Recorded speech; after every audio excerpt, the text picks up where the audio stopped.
স্বল্পোন্নত দেশ থেকে বাংলাদেশের উত্তরণ প্রক্রিয়া শুরু হয় 2018 সালে।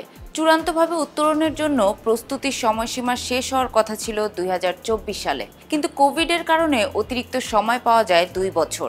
সবকিছু ঠিক থাকলে 2026 সালের 24 নভেম্বর এলডিসি তালিকা থেকে বেরিয়ে যাওয়ার কথা বাংলাদেশের। অন্তর্বর্তী সরকার দায়িত্ব গ্রহণের পর বিভিন্ন সময় এলডিসি উত্তরণ পিছিয়ে দেওয়ার জোরালো দাবি জানিয়েছে দেশের ব্যবসায়ী মহল। গত 24 আগস্ট দেশের শীর্ষ 16টি বাণিজ্য সংগঠনের নেতারা উত্তরণ 3 থেকে 5 বছর পিছিয়ে দিতে বর্তমান সরকারের প্রতি আহ্বান জানান। অন্তর্বর্তী সরকারের পক্ষ থেকে বলা হচ্ছে, এই মুহূর্তে এলডিসি উত্তরণ পেছানোর কোনো উদ্যোগ তাদের নেই। চলতি বছর 13 মার্চ অন্তর্বর্তী সরকারের উপদেষ্টা পরিষদের সিদ্ধান্ত হয় 2026 সালের 24 নভেম্বর নির্ধারিত সময়ে এলডিসি থেকে বাংলাদেশের উত্তরণ হবে। এই প্রক্রিয়া মসৃণ করতে কৌশল বাস্তবায়নে গঠিত হয় স্মুথ ট্রানজিশন স্ট্র্যাটেজি কমিটি।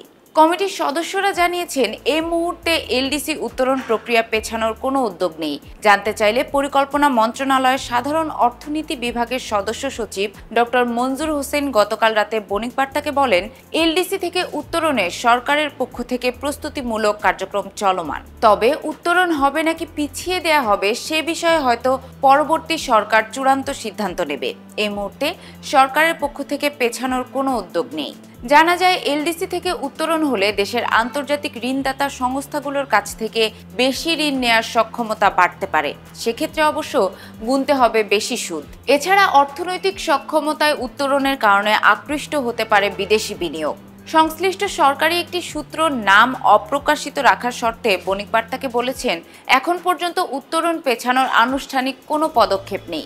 অনানুষ্ঠানিকভাবে ব্যবসায়ীরা সরকারকে রাজি করানোর চেষ্টা করছে। একটা ধারণা ছিল এটা পেছানো যাবে না, কিন্তু জানা গেছে দুই একটি শক্তিশালী যৌক্তিক ভিত্তি দেখাতে পারলেই জাতিসংঘ বিবেচনায় নিতে পারে। এই প্রক্রিয়ায় সম্পৃক্ত কর্তা ব্যক্তিদের মতামত শুনে বোঝা গেছে পেছানোটা অসম্ভব কিছুই নয়। সরকার সিদ্ধান্ত পরিবর্তন করবে কিনা এটা বলা যাচ্ছে না। যথাযথ পর্যায়ে আলোচনা হলে সেটা বলা যাবে।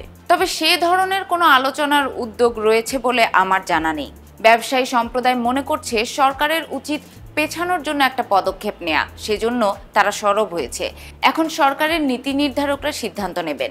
এলডিসি গ্র্যাজুয়েশন বিষয়ে মূল সিদ্ধান্ত নেয় জাতিসংঘ সাধারণ পরিষদ। সাধারণ পরিষদের 76তম অধিবেশন কমিটি ফর ডেভেলপমেন্ট পলিসির সুপারিশ অনুযায়ী বাংলাদেশের গ্র্যাজুয়েশন 2026 সালের 24 নভেম্বর হবে বলে সিদ্ধান্ত গ্রহণ করে। বাংলাদেশ যদি এলডিসি গ্র্যাজুয়েশন পেছাতে চায় তাহলে সিডিপির কাছে আবেদন করতে হবে।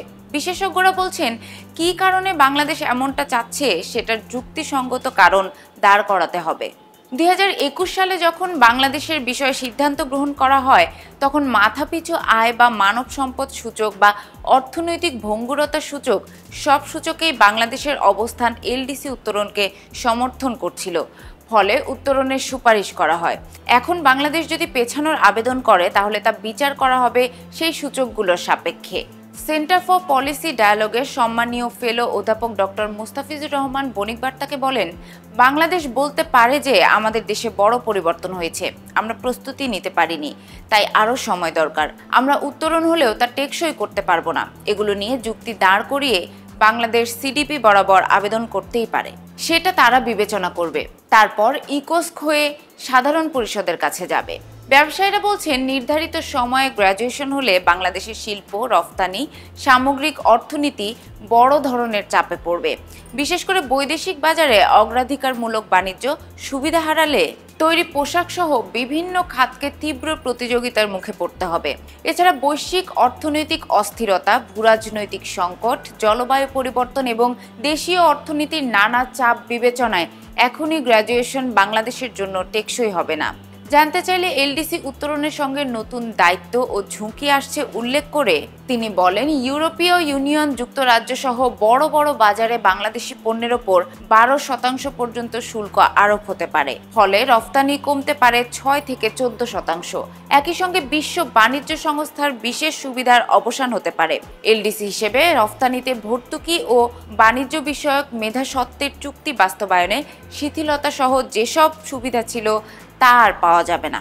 ফলে ওষুধ শিল্পে পেটেন্টের নিয়ম আরও কঠোর হবে, যা উৎপাদন খরচ বাড়াবে। ফলে ওষুধের দামও বাড়বে।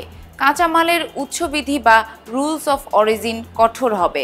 বিশেষ করে তৈরি পোশাক খাত সবচেয়ে বেশি ক্ষতিগ্রস্ত হবে। এছাড়া সহজ শর্তের ঋণ বন্ধ হয়ে যাবে, ফলে বাজার ভিত্তিক ঋণ নিতে হবে, এতে ঋণ শোধের চাপও বেড়ে যাবে। পাশাপাশি বিশ্বব্যাংকের আওতাধীন আইডিএ নমনীয় ঋণের সুবিধাও হারাবে বাংলাদেশ।